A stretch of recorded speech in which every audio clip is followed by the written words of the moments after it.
जय श्री कृष्ण। आया समय बड़ा बेढंगा, आज आदमी बना लफंगा। कहीं पे झगड़ा कहीं पे दंगा, नाच रहा नर होकर नंगा। छल और कपट के हाथों अपना बेच रहा ईमान, कितना बदल गया इंसान। देख तेरे संसार की हालत क्या हो गई भगवान, कितना बदल गया इंसान। सूरज ना बदला चांद ना बदला, ना बदला रे आसमान, कितना बदल गया इंसान। आज के भगवत चिंतन में आप सब मेरे साथ जुड़े हुए हैं। मैं हूं मुनि शुक्ल। आज के भगवत चिंतन में हमने एक ऐसे बाहुबली की बात करनी है, जो बाहुबली कोई साधारण व्यक्ति नहीं था। वो बाहुबली इतिहास में किन पन्नों से शुरू हुआ और किन पन्नों पे उसकी पहचान खत्म हुई, उसके जीवन चरित्र को देखना है और मैच करना है उसके जीवन चरित्र को अपने जीवन चरित्र से। बहुत पहले राजा कृतवीर्य हुए हैं। कृतवीर्य के पुत्र हुए कार्तवीर्य। जी हां, ये उसी कार्तवीर्य बाहुबली जो माहिष्मति, जिसका नाम अभी आपने थोड़े समय पहले एक चित्रपट पे देखा, माहिष्मति का राज्य। वास्तविक में जो माहिष्मति के राजधानी के राजा थे, उन बाहुबली का चरित्र आज वर्णन करना है। वो बाहुबली अर्थात राजा कृतवीर्य के पुत्र कार्तवीर्य। बचपन से ही वो टुंडे थे। एक कथा कहती है कि उन्हें कोढ़ हुआ था, जिस कारण उनके हाथों की 10 उंगलियां झड़ गई थी। और दूसरा कथा कहता है कि वो बचपन से ही टुंडे थे। समय बीता, जैसे ही समय उनके राज्याभिषेक का आया, तो उस समय का नियम था कि अपने पुत्र के प्रति चाहे कितनी भी ममता हो, लेकिन जब तक पुत्र 32 लक्षणों से और शरीर से पूरी तरह संपन्न हो, उसको राज्य नहीं दिया जा सकता था। जब ये बात राजा कार्तवीर्य को पता चली, उन्होंने अपने प्रधानमंत्री को कार्यवाहक बनाकर कहा कि मैं हाथ वापस लेके आता हूं। उन्हें विश्वास था कि इस संसार में सब कुछ प्राप्त किया जा सकता है, और माता पिता ने बचपन में ही ऐसे संस्कार दिए थे कि उन्हें साधु संतों ऋषि मुनि तपस्वियों पे बड़ी श्रद्धा थी। और यही बात हमने थोड़े दिन पहले भगवत चिंतन में की थी कि चाहते क्या है हम। बचपन में बच्चे को बहुत बड़ा बनाना चाहते हैं, बुजुर्ग अवस्था में उसी का वही बड़ापन हमें तकलीफ देने लग जाता है। हम समझ नहीं पाते कि हम चाहते क्या हैं। यहां राजा कार्तवीर्य के जीवन से ये पता चल रहा है कि उनको बचपन में ऐसे संस्कार राज्य दरबार में प्राप्त हुए कि संतों का आदर संसार में सब कुछ दिला सकता है। और भगवान कहीं लिख के तो घूम नहीं रहे कि मैं भगवान हूं। भगवान का वास्तव्य भी किसी आश्रम, साधु संत, किसी ऐसी जगह में ही है जहां संसार से विरक्तता दिखती है। आप इतिहास उठा के देख। अब ये राजा कार्तवीर्य बड़े साधु संतों के आश्रमों में, देवालयों में जाके घूमे, पर्वत गए, इनको हाथ प्राप्त नहीं हुए। लेकिन कुछ समय बाद इन्हें पता चला कि श्री दत्तात्रेय महाराज देव देवेश्वर माहुर में जो निवास करते हैं सह्याद्री पर्वत पे, वहां तुम्हें हाथ प्राप्त हो सकते हैं। ये तत्काल त्रेता युग में श्री दत्तात्रेय महाराज जी के दर्शन होते थे। आज हम बात कर रहे हैं भगवान श्री दत्तात्रेय महाराज की, जो अत्रि ऋषि और अनुसुईया माता के पुत्र हैं। लोग उन्हें भिन्न भिन्न प्रकार से जानते हैं, अवतार समझते हैं, लेकिन शास्त्र शुद्ध ये मत है कि पार ब्रह्म परमेश्वर अवतार भगवान श्री दत्तात्रेय महाराज सभी देवताओं से परे त्रिगुणातीत ईश्वर अवतार हैं। जो त्रेता युग में माता अनुसुईया और अत्रि ऋषि के घर गर्भ से अवतार लेकर प्रकट हुए, और आज भी इस सृष्टि में अगर कोई ईश्वर अवतार हैं तो वो भगवान श्री दत्तात्रेय महाराज हैं। उन्हें चतुर्युगी अवतार बोला गया है। भगवान श्री दत्तात्रेय महाराज जी के आश्रम में पहुंचकर रोज कार्तवीर्य जी ने सेवा करनी शुरू करी। अब कोई तो बहाना चाहिए, किस बहाने से भगवान को रिझाऊंगा? ना मेरे पास धन है, ना दौलत है। आज आप यहां सीख सकते हो। हमें लगता है हमारे पास धन दौलत नहीं होगी, साधन नहीं होंगे तो हम करेंगे क्या? लेकिन राजा कार्तवीर्य जैसे महान व्यक्तिमत्व ने हमें यह सिखाया कि हम बिना धन दौलत के भी आश्रम में ईश्वर को, संत को, साधु को अपनी सेवा और तपस्या से प्रसन्न कर सकते हैं। ये गलतफहमी मिटा दें कि बिना द्रव्य के भक्ति नहीं होती, और अगर द्रव्य है तो उसको अर्पण करना ये आपका भाव होता है। रोज राजा कार्तवीर्य ने एक पात्र लिया मटके का टूटा हुआ, और उसमें जलते कोयले रखकर धूप दिखाना शुरू करी। जैसे ही भगवान श्री दत्तात्रेय महाराज स्नान करके आते तो उनकी खुली बड़ी बड़ी जटाओं को राजा कार्तवीर्य अपने दोनों हाथों से ऐसे करके अपनी धूप जो उन्होंने जगाई उसकी सुगंधता भगवान के केसों में रोज देते रोज देते रोज देते। समय बीतता गया, ऐसे ही उन्होंने जीवन यापन पूरे विश्वास से करना शुरू किया कि यहाँ भगवान श्री दत्तात्रेय महाराज के पास मुझे ये दोनों हाथ प्राप्त हो सकते हैं। बैठ गए, समय बीतता गया। भगवान श्री दत्तात्रेय महाराज जी को अपने नित्य नियम के हिसाब से जब वो एक दिन दोबारा उनके केसों में सुगंधित धूप अर्पण करने गए तो उनका पात्र उन्हें प्राप्त नहीं हो पाया, मिल नहीं पाया।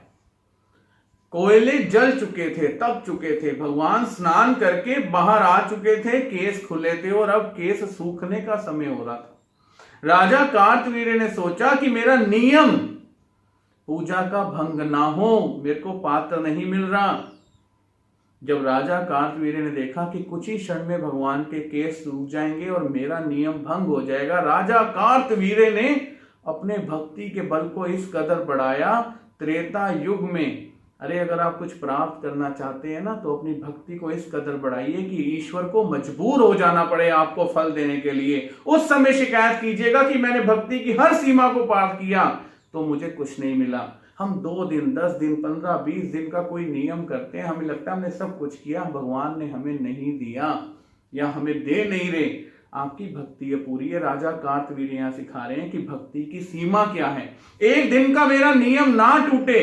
उस राजा ने जलते हुए कोयले अपने हाथ पे ले लिए और उस पर धूप डाल के अपने टुंडे हाथों से, टुंडे हथ ले टुंडाया पदे द्वारे प्यारे, आपने उस पे कृपा की नी दुखड़े मिट गए सारे, ऋषि पुत्र कहावे पुल्ले रस्ते पावे, जो चल आए चरणी लालो अपनी शरणी। ये भजन आज भी हम श्री दत्तात्रेय महाराज जी की स्तुति में गाते हैं। उन्होंने जलते हुए कोयले तपे हुए अपने हाथ में लेकर सुगंधित धूप डाल के जैसे ही भगवान की तरफ अर्पण करना शुरू किया, कोयलों के साथ साथ चमड़ी जलना शुरू हो गई। हम कहते हैं तपस्या क्या है? आपकी भक्ति इस कदर शुद्ध हो कि आपकी तपस्या में परिवर्तित हो जाए। आपका तप आपके शरीर से सुगंध छोड़ के भगवान को सुगंधित करने लगे। वो अगरबत्ती जो रोज जला जला के हम मिट्टी करते हैं, उस अगरबत्ती की सुगंध से कई ज्यादा हमारी तपस्या की सुगंध भगवान को चाहिए। और वो कितने सभी साधनों के बिना राजा कार्तवीर्य ने सिद्ध करके दिखाया कि मेरी तपस्या मेरी आत्मा से प्रज्वलित होती है, किसी साधन से नहीं। जैसी चमड़ी जली, दुर्गंध फैली, श्री दत्तात्रेय महाराज ने मुड़कर देखा और कहा, सांडी सांडी फेंक दो फेंक दो फेंक दो ये। जैसे ही उन्होंने वो कोयला अपने हाथ से रखा, श्री दत्तात्रेय महाराज ने बोला, मांगो, क्या मांगते हो? जरा आज अपने विषय में और राजा कार्तवीर्य के विषय में विचार करना। हम होते तो क्या मांगते और राजा ने क्या सिद्ध किया। राजा ने दोनों हाथ टुंडे उठा के कहा, महाराज आप सब जानते हैं। फिर भगवान श्री दत्तात्रेय महाराज ने कहा, मांगो राजन, क्या मांगते हो, हम प्रसन्न हैं। राजा ने फिर बोला, महाराज आप तो सब जानते हो। राजा इतना चतुर और भक्त था कि उसे पता था कि मैं अपनी जीभ से वो मांग नहीं सकता जो ये भगवान मुझे अपनी कृपा से दे सकता है। हम रोज टुकड़ों में मांगते हैं, टुकड़ों में। अरे आप मांगो मत, समर्पण कर दो, आश्रित हो जाओ। आप देखो आपकी जीभ वो मांग नहीं सकती जो उस कृपालु भगवान का आशीर्वाद आपको दे सकता है। तीसरी बार फिर भगवान श्री दत्तात्रेय महाराज ने कहा, मांगो राजन, हम प्रसन्न हो गए हैं। राजा ने फिर बोला, महाराज आप सब जानते हैं। भगवान ने बोला, राजा तुम 2 हाथ नहीं 1000 हाथों वाले राजा बनोगे। सिर्फ अपने राज्य के नहीं, चक्रवर्ती सम्राट बनोगे। तुम्हारे दरवाजे पे जो याचक आ जाएगा, तुम अंदर बैठे जान जाओगे ये क्या मांगने आया। उसे सामने लाके लज्जित नहीं करोगे, दरवाजे पे ही उसकी झोली भर दोगे। चारों तरफ तुम्हारी समृद्धि होगी, नाम होगा। बस तुम एक ही बात का ध्यान रखना कि अपनी इस बाहुबलिता में ब्राह्मण, स्त्री और गाय पर हाथ मत उठाना। ये कहकर भगवान श्री दत्तात्रेय महाराज चले गए। अब राजा कार्तवीर्य जो दोनों हाथों से टुंडा था, वो सहस्त्र अर्जुन हो गया। हजारों हाथ लेकर अपने राज्य पहुंचा। सुख से राजभोग करने लगा। वो टुंडा व्यक्ति भगवान के दर जाके 1000 हाथ लेके आ गया। आज हमें सीखने का मौका मिलता है कि मुझे वो राजा कार्तवीर्य सिखा गया कि तुम टुंडे भी हो ना, तो भगवान के दर तुम्हें हाथ मिलने को तैयार है। तुम एक बार अपनी तपस्या की सुगंध उस भगवान के चरणों तक पहुंचा दो। ना पैसा, ना कपड़ा, ना द्रव्य, सिर्फ आपकी तपस्या, आपका समर्पण। आपने आज अपने अंदर देखना है कि मैं वाकई इतनी तपस्या रखता हूं कि धूप अगरबत्ती जोत रोज जगाता हूं, चारों तरफ धुआं कर देता हूं, भक्त जी आ गए, भक्त जी चले गए। या मैं अपनी आत्मा से तपस्या रूपी प्रज्वलित अग्नि करके भगवान को रिझा सकता हूं।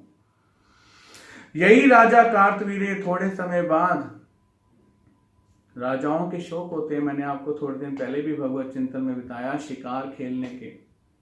रिद्धपुर के घने जंगलों में गए।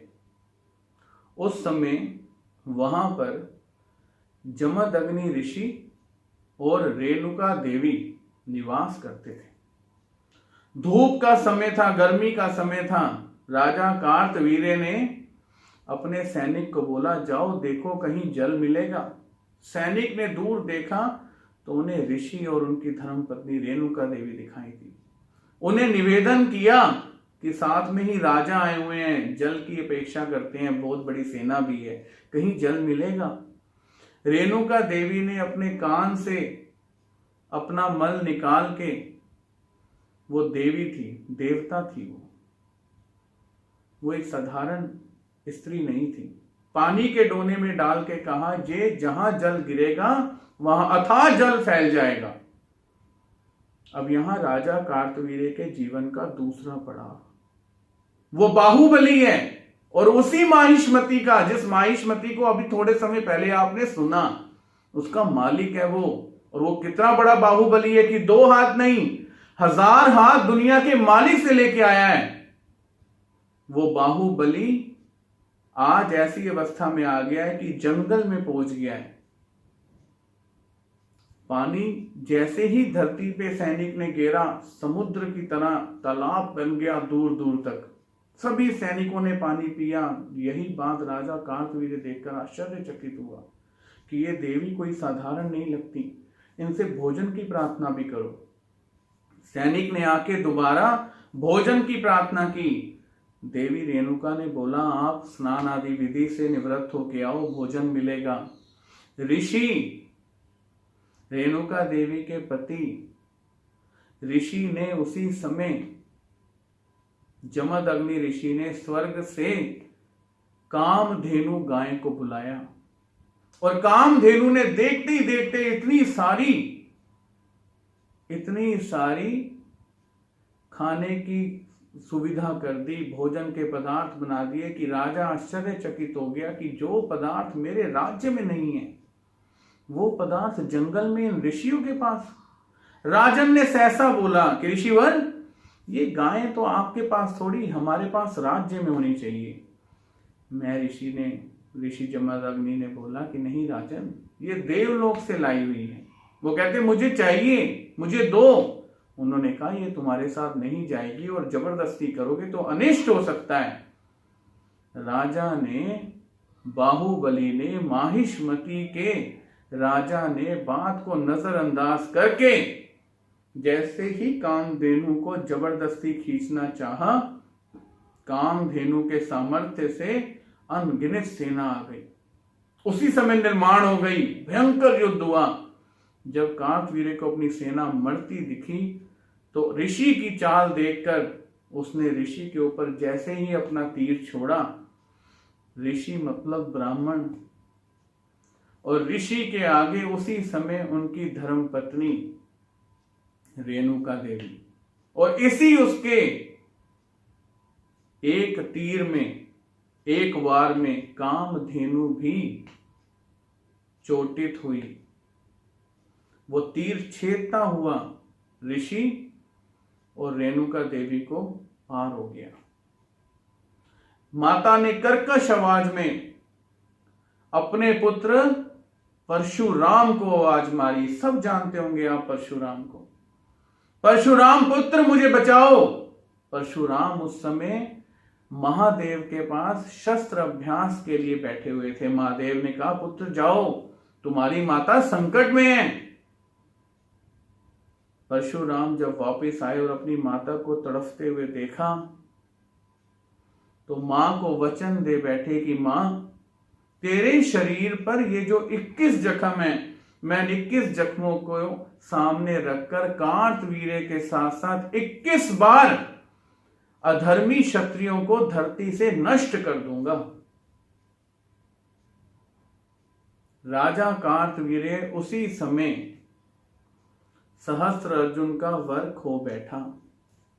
जो दिव्य शक्ति उसे दुनिया के मालिक ने दी थी वो नष्ट हो गई। उसके हाथों से वही एक वार्निंग, वही एक लिमिट, वही एक बाउंड्री जो भगवान ने लगाई थी ध्वस्त हो गई कि कभी भी अपने बाहुबल में आकर ब्राह्मण, स्त्री और गाय पर हाथ मत उठाना। आज का ये सब्जेक्ट जो बाहुबली 3 पर आया वो आपको आकर्षित करके इसलिए बताया गया कि आप बाहुबली तो हैं, लेकिन अगर आप लोभी हैं, आया समय बड़ा बेढंगा, आज आदमी बना लफंगा। ऐसा समय आ गया कि आदमी लफंगा बन चुका है। वो कर क्या रहा है आप आगे देखिए। कहीं पे झगड़ा, कहीं पे दंगा, नाच रहा नर होकर नंगा। कहां झगड़ा कर रहा है? जहां रोटी और पानी मिली। कहां दंगा कर रहा है? किन से? ऋषि मुनियों से। छल और कपट के हाथों अपना बेच रहा ईमान। बहुत अच्छे वस्त्र पहन लिए शरीर पे, लेकिन आत्मा को रोज नंगा कर रहा है इंसान अपने लोभ के चक्कर में, और उसी छल और कपट को बढ़ा रहा है लोभ के चक्कर में। और आज के इस भगवत चिंतन से इतना बड़ा बाहुबली भगवान के द्वारा प्रतिष्ठित किया हुआ अपने लोभ के कारण दुर्गति को प्राप्त हुआ। त्रेता युग में हम कलयुग में आए हैं। हम कितने बड़े लोभी हैं आज के भगवत चिंतन से सोचना है, और हमने अपनी आत्मा को कितना नंगा कर दिया है इन स्वार्थ के कार्यों से। हमारा लोभ हमें ऐसी जगह लेके जा रहा है जहां दोबारा हमें कोई भी चांस नहीं मिलेगा कि हम दोबारा जिस अवस्था पे हैं वहां पर पहुंच पाए। तो बाहुबली हैं तो लोभ को अभी त्याग दें। आपके जीवन में सुख सदा बना रहेगा। नहीं तो ईश्वर का दिया दान भी घर से जाते देर नहीं लगेगी। जय श्री कृष्ण।